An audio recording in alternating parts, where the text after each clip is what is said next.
Okay, dito po tayo sa bilya ng bike. Pinarada na natin mga bike. At po ang ating mga kasama. Sa mga gusto pumunta dito, Daping Ling Station, MRT lang.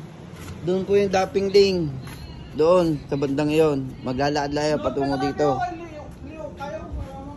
Sa mga gusto pumunta dito, ito po yung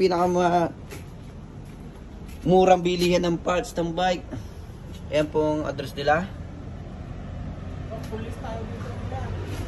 Tapos, ito yung shop nila. Ayan, si Lopan. Lopan, ayos na. O, ito address.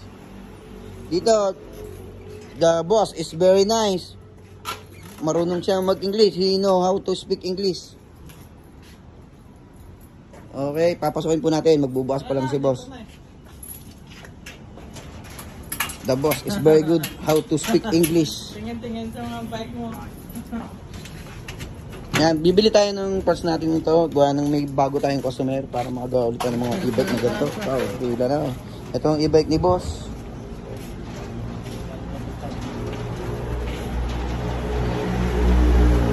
Hop, ayun po yung mga pangalas. Pwede kayong magkalas dito. Dito na ginagawa yung iba. Para pag uwi, wala ng basura, iiwan lang dito ay boss.